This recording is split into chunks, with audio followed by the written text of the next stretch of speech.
bikin nangis. Aku berusaha sabar namun suamiku justru semakin kejam.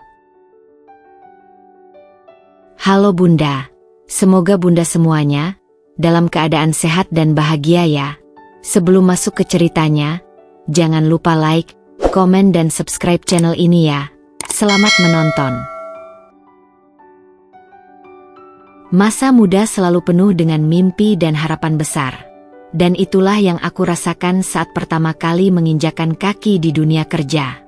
Aku baru saja lulus dari sekolah menengah dan langsung diterima bekerja di sebuah perusahaan distributor makanan siap saji. Pekerjaan ini adalah kesempatan besar bagiku. Aku ditempatkan di bagian administrasi, sebuah posisi yang menurutku cukup menantang dan memberiku kesempatan untuk berkembang. Oh ya, sebelumnya perkenalkan, namaku Aina. Di perusahaan itulah, aku pertama kali bertemu Gilang, seorang pria yang langsung mencuri perhatianku.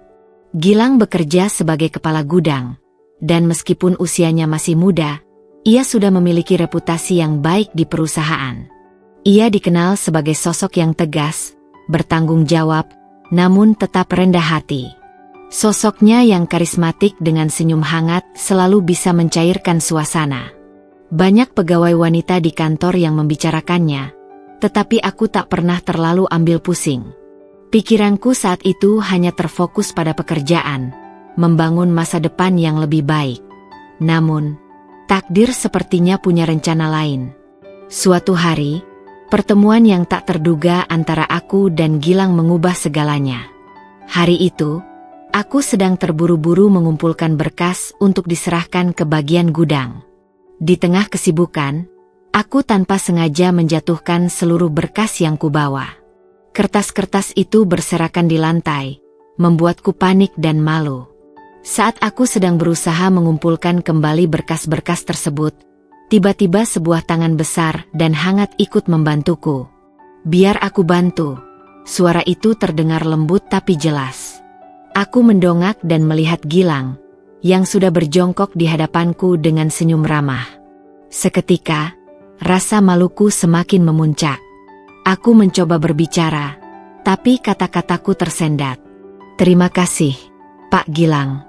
Maaf, saya tidak sengaja menjatuhkannya, jawabku dengan canggung. Panggil saja Gilang, nggak usah formal. Santai saja. Ini kertasnya banyak juga ya, sepertinya penting semua, katanya sambil menumpuk berkas-berkas dengan teratur. Aku tersenyum kecil. Iya, ini laporan stok barang untuk minggu ini. Harus diserahkan sebelum sore.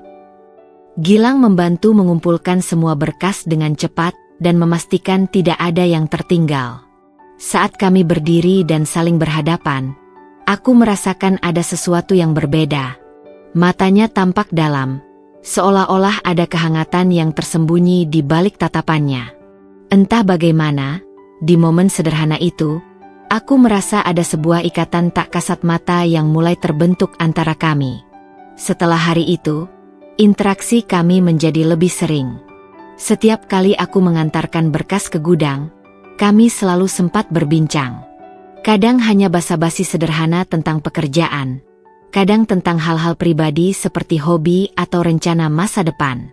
Aku mulai melihat sisi lain dari Gilang yang tidak banyak orang tahu. Di balik sikap tegasnya, ia ternyata adalah pria yang humoris, cerdas, dan sangat peduli pada orang-orang di sekitarnya. Ia suka bercerita tentang keluarganya, terutama tentang ibunya yang tinggal di kampung. Perlahan-lahan, perasaan itu mulai tumbuh di hatiku. Gilang bukan hanya sekedar rekan kerja yang ramah, tapi juga seseorang yang membuatku nyaman. Setiap senyumnya, perhatian kecilnya, dan cara dia mendengarkan membuatku merasa dihargai. Aku mulai merindukan momen-momen di mana kami bisa berbicara, meskipun hanya sebentar. Tak lama setelah itu, Gilang mengajakku makan siang bersama. Awalnya, aku merasa canggung karena tahu banyak wanita di kantor yang menaruh hati padanya. Namun, Gilang meyakinkanku bahwa dia hanya ingin mengenalku lebih dekat. Makan siang itu berlangsung dengan nyaman. Kami saling berbagi cerita, tertawa bersama, dan tanpa sadar, mulai terbuka satu sama lain. Waktu berjalan cepat, dan dalam 4 bulan, hubungan kami semakin serius. Perasaan cinta yang awalnya hanya bersemi dalam diam kini tumbuh semakin kuat. Gilang pun tak pernah ragu menunjukkan perhatiannya padaku, bahkan di hadapan teman-teman kantor. Tak jarang, aku menerima sindiran dan godaan dari rekan kerja yang menyadari kedekatan kami. Tapi bagiku, itu semua hanyalah hal kecil dibandingkan kebahagiaan yang kurasakan. Hingga suatu sore, di saat aku sama sekali tak menduganya, Gilang datang ke rumahku bersama orang tuanya. Hatiku berdebar kencang saat melihat mereka berdiri di depan pintu dengan senyum lebar. Aku mengundang mereka masuk, namun rasa gugup tak bisa kusembunyikan. Di ruang tamu, Gilang dengan suara tegas namun penuh rasa cinta mengutarakan niatnya untuk melamarku di hadapan orang tuaku. Dia mengungkapkan bahwa dia telah lama meyakini aku sebagai perempuan yang tepat untuk menjadi pendamping hidupnya. Aku terdiam. Meski hanya 4 bulan berpacaran, aku tahu di dalam hatiku bahwa aku juga merasa hal yang sama. Gilang adalah pria yang membuatku merasa dicintai, dihargai, dan diinginkan. Tanpa ragu, aku menerima lamarannya. Orang tuaku pun setuju. Mereka melihat Gilang sebagai pria yang baik dan bertanggung jawab. Tak lama setelah lamaran itu, persiapan pernikahan dimulai. Semuanya terasa begitu cepat. Namun pernikahan di usia muda memang memiliki keindahan tersendiri. Aku dan Gilang Memnak sengaja menikah di usia yang terbilang muda, di saat sebagian besar teman-temanku masih sibuk mengejar karir dan mencari jati diri. Namun, bagiku, menikah muda adalah keputusan yang terasa tepat. Cinta kami begitu besar, dan Gilang menunjukkan keseriusan yang tak bisa aku abaikan. Segalanya terasa berjalan cepat. Dari lamaran hingga pernikahan, semuanya dipersiapkan dengan kilat. Namun, tidak ada yang terasa tergesa-gesa. Justru, segalanya berjalan begitu lancar, seolah semesta mendukung kebahagiaan kami. Pernikahan kami diadakan secara sederhana namun penuh makna. Kami memilih mengadakan pesta kecil yang hanya dihadiri oleh keluarga terdekat dan sahabat. Saat itu, aku mengenakan gaun putih yang sederhana, namun di mata Gilang, aku merasa seperti ratu. Senyum hangatnya dan cara dia menatapku membuat hatiku melayang. Hari itu adalah hari yang selalu kuimpikan, dan akhirnya, aku menjadi istrinya, seseorang yang akan dia bawa ke dalam kehidupannya. Usai pernikahan, kami menempati rumah dinas yang disediakan oleh perusahaan tempat Gilang bekerja. Rumah itu tidak besar, namun cukup nyaman untuk kami berdua. Halaman kecil di depannya dengan beberapa pot tanaman yang kususun sendiri memberikan kesan hangat pada tempat tinggal kami. Gilang, sebagai kepala gudang, mendapatkan fasilitas rumah ini sebagai bagian dari pekerjaannya, dan aku merasa sangat beruntung bisa memiliki tempat yang akan menjadi awal dari keluarga kecil kami. Aku mulai membayangkan bagaimana nantinya kehidupan kami akan berkembang, dari hanya 2 menjadi 3, bahkan mungkin lebih.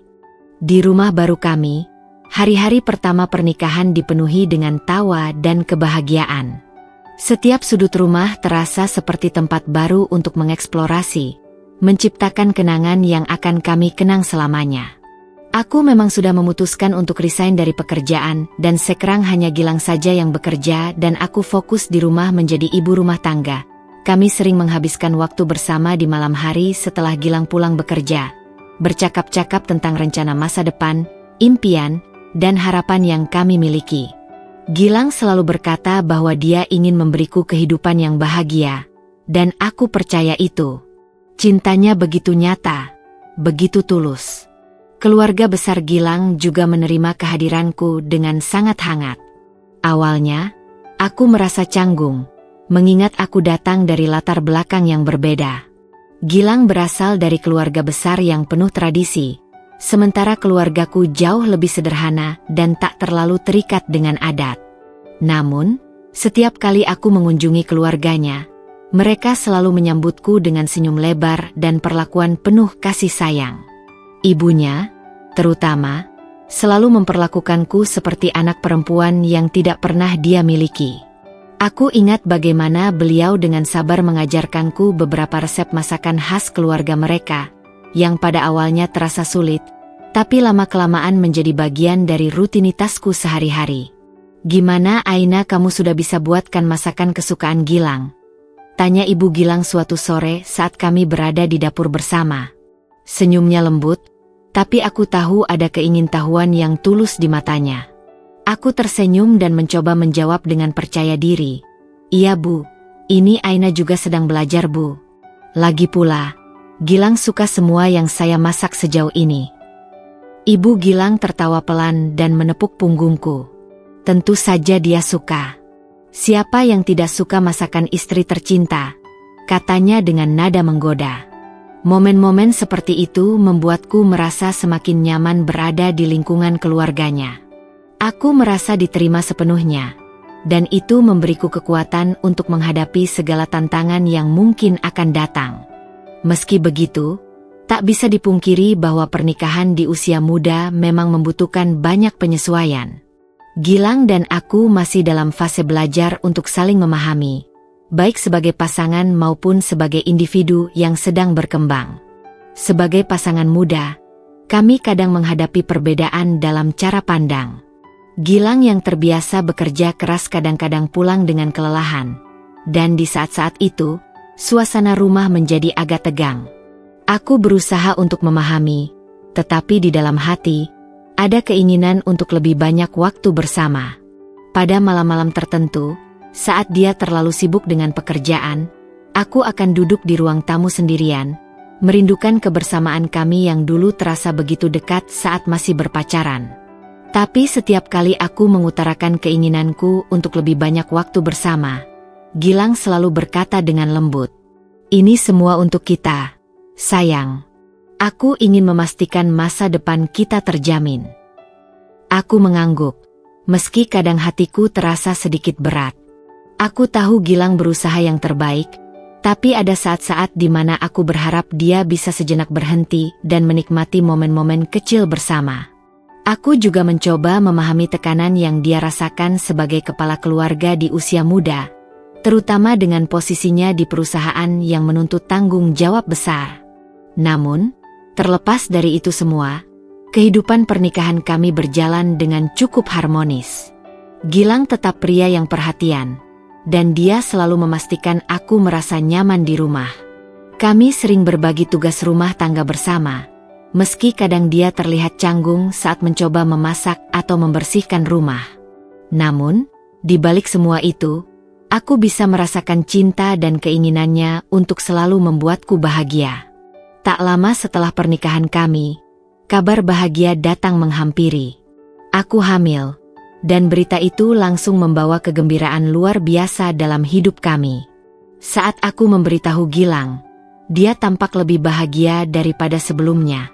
Wajahnya yang biasanya tenang langsung berubah ceria.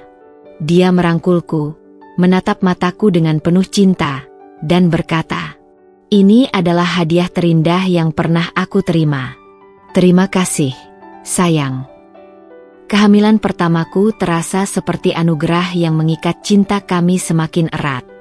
Hari-hari berjalan penuh antusiasme. Gilang, yang biasanya sibuk dengan pekerjaannya sebagai kepala gudang, mendadak lebih perhatian. Dia selalu memastikan aku cukup istirahat dan gizi yang baik. Kadang dia pulang lebih awal dari biasanya, membawa buah-buahan segar atau vitamin yang direkomendasikan dokter untuk ibu hamil. Pada malam hari, sebelum tidur, dia seringkali mengelus perutku dengan penuh kasih, berbicara dengan bayi kami yang belum lahir, mengajaknya bercakap-cakap seakan mereka sudah saling mengenal. "Aku yakin dia bisa mendengar suaramu," katanya suatu malam sambil tersenyum penuh harap. Sikap Gilang sebagai suami yang penyayang membuatku semakin yakin bahwa dia juga akan menjadi seorang ayah yang baik. Kehamilanku berjalan dengan lancar, dan ketika tiba waktunya, lahirlah putri pertama kami, yang kami beri nama Hana. Bayi perempuan mungil yang lahir dengan tangisan pertama yang memenuhi ruang bersalin itu langsung menjadi pusat dunia kami. Saat pertama kali aku menatap wajahnya, Rasa cinta yang begitu besar menyerbu hatiku. Aku tahu hidupku tak akan pernah sama lagi. Kehadiran Hana membawa kebahagiaan yang tak terukur. Gilang semakin menunjukkan sisi lembutnya sebagai seorang ayah. Setiap pulang kerja, hal pertama yang dilakukannya adalah menggendong Hana, mengajaknya berbicara meski Hana hanya bisa merespons dengan tawa kecil atau isakan. Kadang-kadang aku hanya duduk di sudut ruangan, menyaksikan interaksi mereka. Gilang selalu tampak begitu ceria dan penuh kasih saat bersama Hana. Pemandangan itu sering membuatku berpikir bahwa inilah bentuk kebahagiaan yang sesungguhnya. Keluarga kecil kami yang harmonis dan penuh cinta. 2 tahun berlalu, dan kebahagiaan kami semakin lengkap dengan hadirnya anak kedua, seorang bayi laki-laki yang kami beri nama Raihan. Meski proses kehamilan kali ini terasa sedikit lebih berat, terutama karena aku harus mengurus Hana yang masih kecil, Gilang selalu siap membantu. Kehidupan kami terasa lengkap dengan 2 anak yang mewarnai hari-hari kami. Setiap kali aku melihat wajah Hana dan Raihan, aku merasa bahwa aku telah diberkahi kehidupan yang sempurna. Tak ada hal lain yang aku inginkan selain menjaga keluarga kecil kami tetap bahagia dan utuh. Namun, di balik semua kebahagiaan itu, ada sesuatu yang perlahan-lahan mulai mengganggu pikiranku. Sejak aku hamil Raihan, aku mulai merasakan perubahan dalam sikap Gilang. Dia tidak lagi sehangat dulu. Meski dia tetap menunjukkan perhatiannya pada Hana dan Raihan, ada jarak yang mulai tercipta di antara kami berdua. Dia sering pulang terlambat, kadang tanpa memberi kabar, dan ketika kutanya, dia selalu berkata bahwa ada pekerjaan tambahan di gudang yang harus diselesaikan. Suatu hari, saat sedang berselancar di media sosial, aku tak sengaja melihat unggahan Gilang yang membuatku tertegun. Dalam foto itu, dia terlihat sedang bersama seorang wanita, tersenyum lebar dengan posisi yang sangat akrab. Mereka terlihat sedang berada di suatu kafe. Wanita itu tampak cantik dengan penampilan yang rapi, dan Gilang duduk di sampingnya, tertawa seperti sedang menikmati momen bersama. Jantungku berdetak kencang. Aku merasa ada sesuatu yang tidak benar, tapi aku berusaha menahan diri agar tidak langsung berpikiran buruk. Ketika Gilang pulang malam itu, aku menunggu kesempatan untuk menanyakan tentang foto tersebut. Aku tidak ingin memulai pertengkaran, hanya ingin mendengar penjelasannya. Mas Gilang, aku lihat foto kamu di Instagram tadi. Siapa wanita itu?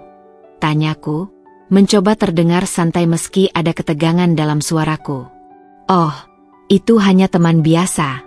Kami satu tim di kantor. Kebetulan sedang ada proyek bersama. Jangan khawatir, dia hanya teman kerja, jawab Gilang sambil tersenyum kecil. Jawaban itu terdengar ringan, tapi entah kenapa ada perasaan tidak nyaman yang tersisa di hatiku. Semakin hari, semakin sering aku melihat unggahan-unggahan serupa. Setiap kali aku menanyakan hal tersebut, Gilang selalu memiliki jawaban yang sama. Dia hanya teman. Awalnya, aku berusaha percaya. Aku meyakinkan diriku bahwa Gilang adalah suami yang baik dan setia. Namun, firasatku sebagai seorang istri tak bisa sepenuhnya diabaikan. Setiap kali dia pulang larut malam, ada perasaan gelisah yang merayapi hatiku. Apalagi ketika aku menemukan chat-chat dari beberapa wanita di ponselnya yang terdengar seperti lebih dari sekadar rekan kerja. Percakapan itu dipenuhi dengan kata-kata manis, janji-janji yang seharusnya hanya ditujukan untukku. Setiap kali aku ingin marah ke Gilang, sesuatu dalam diriku menahanku. Meski rasa sakit semakin menusuk, aku memilih bertahan. Aku jauh dari keluarga yang tinggal di desa, dan tidak ada tempat untukku berpaling. Anak-anak kami masih kecil, dan aku tidak ingin merusak kehidupan mereka dengan masalah rumah tangga kami. Setiap malam, aku mencoba menenangkan Raihan yang rewel sambil merawat Hana, tetapi di sisi lain, aku juga harus menghadapi sikap dingin Gilang yang semakin hari semakin menyakitkan. Namun, semakin lama, situasinya semakin sulit. Gilang mulai sering pulang dalam keadaan mabuk, sesuatu yang dulu tak pernah kulihat darinya. Bahkan, Ada malam-malam di mana dia pulang dengan kondisi baju yang berantakan, aroma alkohol yang menyengat, dan tatapan yang kosong. Setiap kali aku bertanya, dia selalu marah dan menuduhku tidak percaya padanya. Ketika aku mencoba menjelaskan perasaanku, dia hanya menolak mendengarkan dan pergi begitu saja. Kehidupan yang tadinya harmonis mulai terasa seperti medan perang yang tak terlihat. Di luar, kami mungkin tampak seperti keluarga bahagia, tapi di dalam, aku merasa kesepian dan terjebak. Aku tidak tahu bagaimana harus bersikap, terutama karena aku tak ingin menghancurkan keluarga yang sudah kami bangun. Aku mencintai Gilang, dan aku ingin mempercayainya, tapi hati kecilku terus meragukan kejujurannya. Perubahan dalam hubungan kami ini membuatku semakin waspada, dan aku mulai berpikir, apakah semua ini hanya kebetulan atau sebenarnya ada sesuatu yang lebih besar yang sedang dia sembunyikan dariku?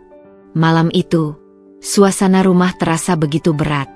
Raihan terus menangis, tak kunjung tenang meski sudah aku ayun dan gendong dengan penuh kesabaran. Di sebelahnya, Hana sudah tertidur lelap, tak terusik oleh suara adiknya yang keras. Aku berusaha sekuat tenaga menenangkan Raihan, padahal tubuhku sudah begitu lelah setelah seharian mengurus rumah dan anak-anak. Aku terus berusaha membujuk Raihan agar tertidur, berharap malam segera berlalu dengan damai. Namun, kedamaian itu ternyata hanya ilusi. Terdengar suara pintu dibanting keras, dan Gilang masuk ke dalam rumah dengan langkah terseret. Aku bisa mencium aroma alkohol yang begitu tajam bahkan dari kejauhan. Wajahnya kusut, matanya merah, dan bajunya kusut seakan dia baru saja terlibat dalam perkelahian. Aku berusaha menahan diri untuk tidak langsung panik, meski naluri batinku sudah merasakan bahaya yang akan datang. Ketika dia masuk ke ruang tamu, aku berdiri, masih menggendong Raihan yang menangis tak henti-henti. "Gilang, kamu kenapa?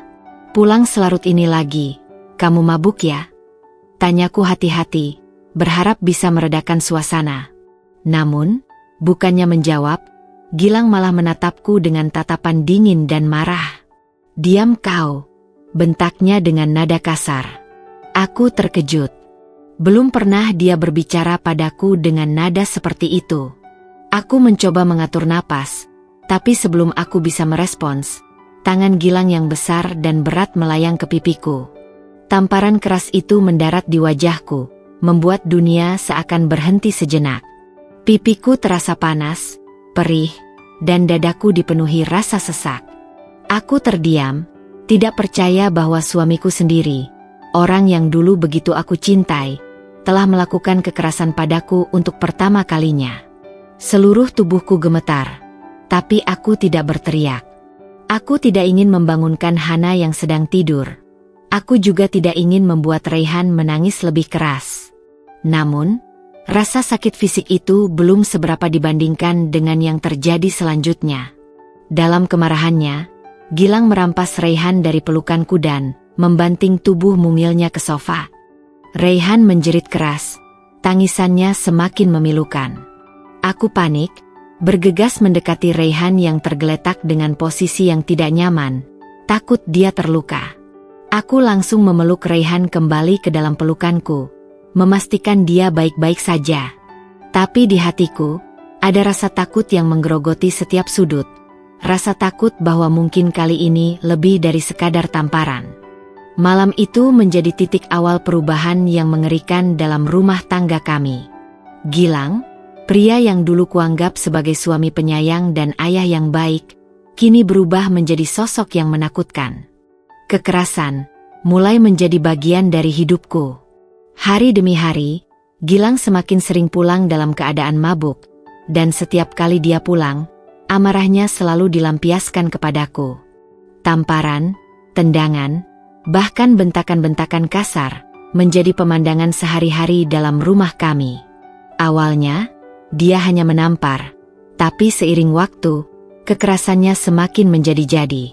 Jika aku tidak menurutinya, dia akan menyiramku dengan air, menyeretku dari kamar, bahkan mendorongku hingga terjatuh. Aku seringkali bertanya pada diriku sendiri, Apa yang telah aku lakukan hingga pantas diperlakukan seperti ini? Bagaimana bisa pria yang dulu begitu lembut dan penyayang berubah menjadi monster dalam hidupku? Namun, di tengah semua kekerasan itu, aku tetap bertahan, bukan karena aku takut padanya, melainkan karena aku tidak ingin meninggalkan anak-anak kami. Hana dan Raihan adalah segalanya bagiku, dan aku tidak bisa membiarkan mereka tumbuh tanpa kehadiran seorang ayah. Meskipun Gilang sekarang adalah sosok yang penuh kemarahan, aku tetap berharap, di dalam lubuk hatinya, dia masih mencintai anak-anaknya. Ada kalanya aku berpikir untuk melarikan diri, membawa Hana dan Raihan jauh dari Gilang. Tapi bayangan mereka tumbuh tanpa ayah menghantuiku. Aku tahu rasanya kehilangan figur seorang ayah, dan aku tidak ingin anak-anakku merasakan hal yang sama. Meski aku harus mengorbankan kebahagiaan dan rasa aman, aku rela demi mereka. Setiap malam, setelah Gilang selesai melampiaskan amarahnya, aku menangis dalam diam di kamar. Aku menatap wajah Hana dan Raihan yang sedang tidur, memeluk mereka dengan erat, seakan mereka adalah satu-satunya kekuatan yang tersisa dalam hidupku. Di tengah rasa sakit fisik dan mental yang aku rasakan, anak-anakku menjadi pelipur lara. Mereka adalah alasanku untuk terus bertahan. Namun, ada pertanyaan yang terus berputar di benakku. Sampai kapan aku bisa bertahan? Akankah Gilang suatu hari menyadari kesalahannya? Ataukah aku akan terus hidup dalam siklus kekerasan ini? Aku tidak tahu jawabannya. Tapi yang pasti, setiap kali aku melihat senyuman Hana dan Raihan, aku menemukan alasan untuk tetap kuat. Meski tubuhku penuh dengan memar, hatiku hancur berkeping-keping. Aku tidak bisa membiarkan anak-anak kami tumbuh dalam kegelapan. Aku harus tetap bertahan, setidaknya demi mereka. Tetapi, meskipun begitu, di lubuk hatiku yang terdalam, aku tahu bahwa tidak ada kebahagiaan yang bisa tumbuh di atas dasar ketakutan dan kekerasan.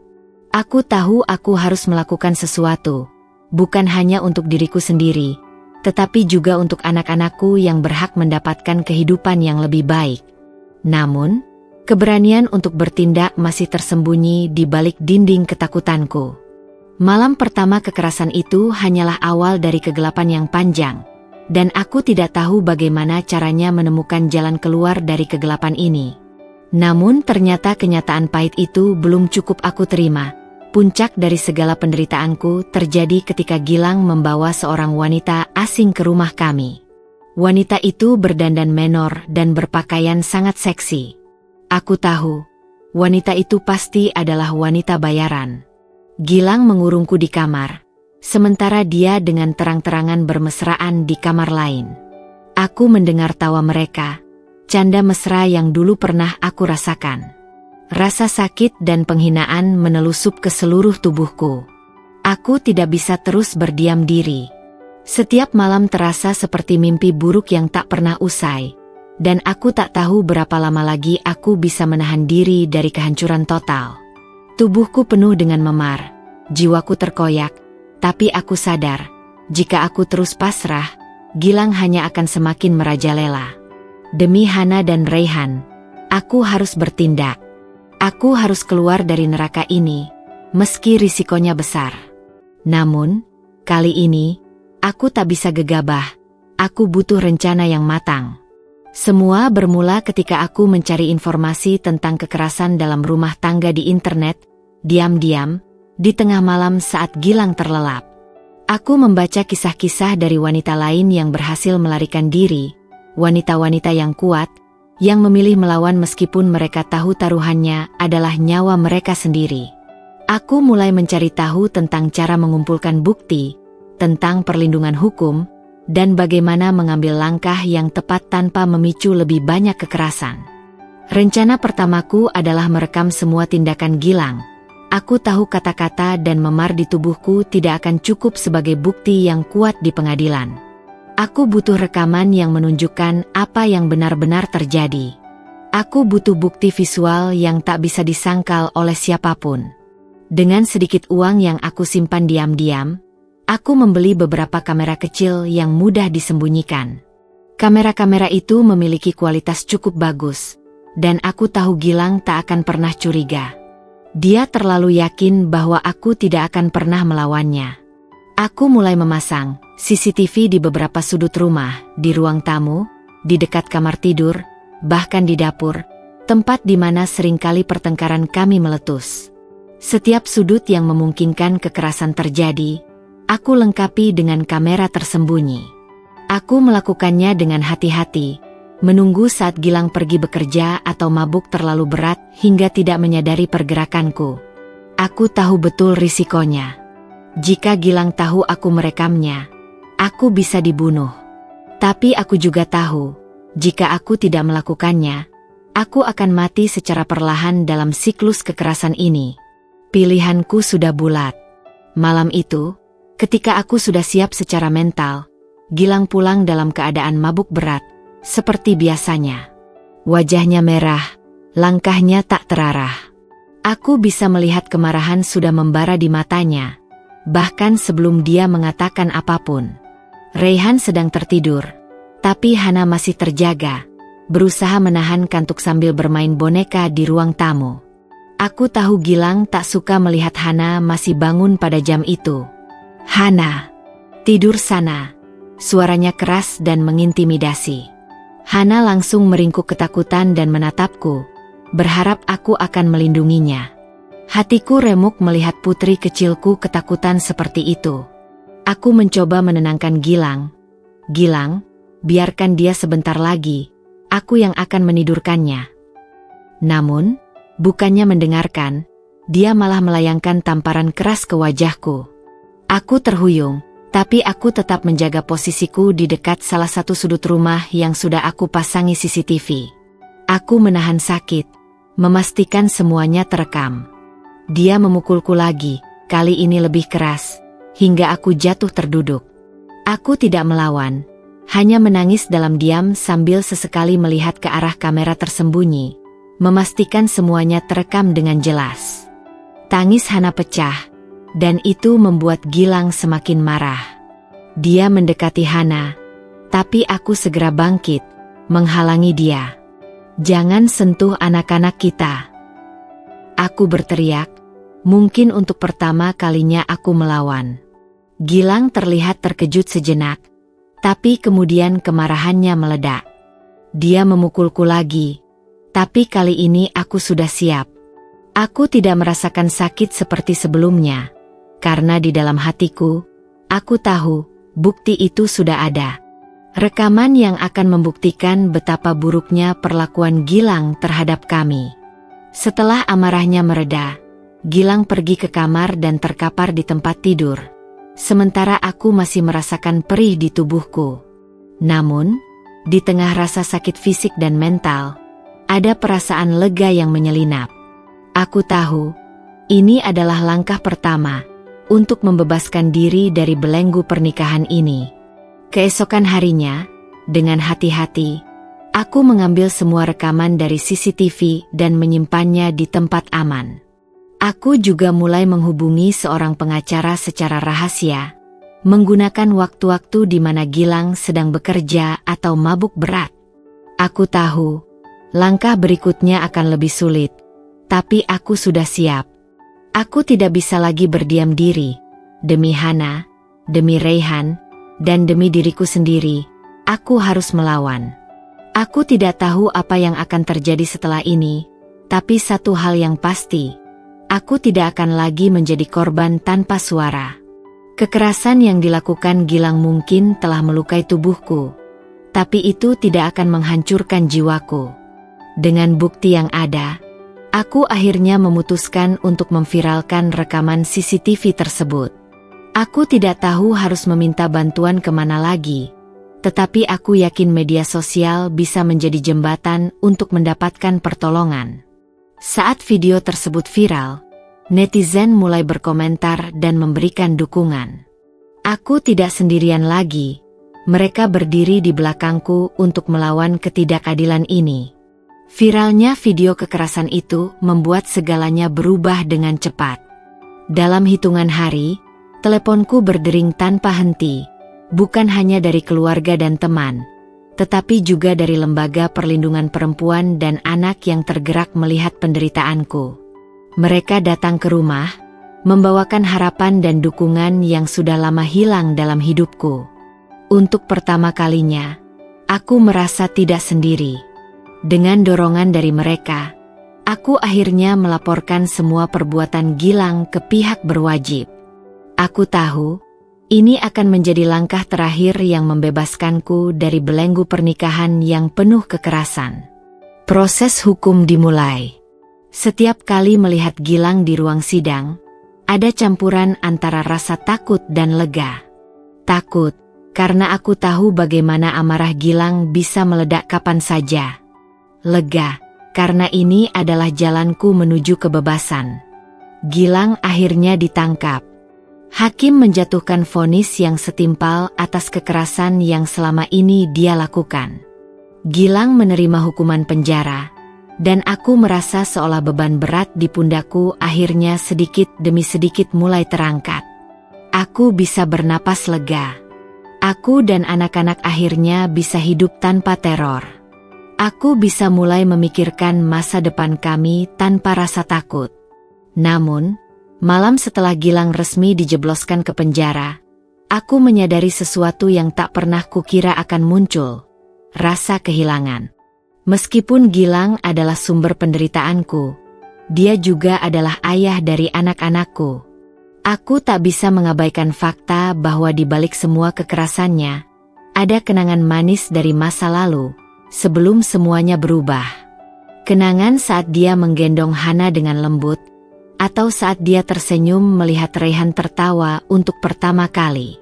Semua itu berputar di kepalaku, mengusik perasaan lega yang baru saja kurasakan.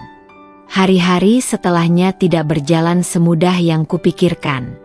Hana dan Raihan sering bertanya, "Kapan ayah pulang?"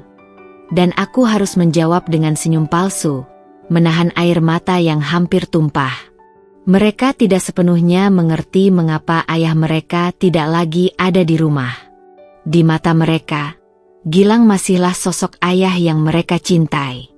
Hal itu menyayat hatiku lebih dalam daripada tamparan apapun yang pernah diberikan Gilang. Meski banyak orang mendukungku, kenyataan yang kuhadapi tetap pahit. Setiap kali aku melihat Hana dan Raihan bermain, tertawa tanpa beban, hatiku terasa kosong.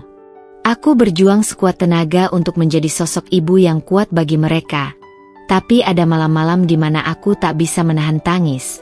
Merindukan kehidupan yang seharusnya kami miliki, hidup yang tenang, tanpa kekerasan, dengan seorang ayah yang penuh kasih.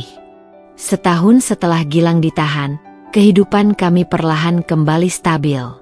Aku bekerja paruh waktu di sebuah toko, dan anak-anak mulai terbiasa dengan rutinitas baru. Tapi di balik setiap senyum, aku menyimpan luka yang tak mudah disembuhkan.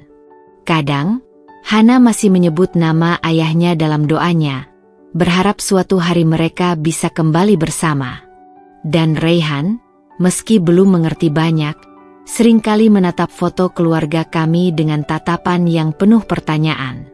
Ada malam di mana aku duduk sendirian di ruang tamu, menatap foto pernikahan kami yang masih tergantung di dinding. Aku meremas dadaku, berharap rasa sakit ini bisa hilang.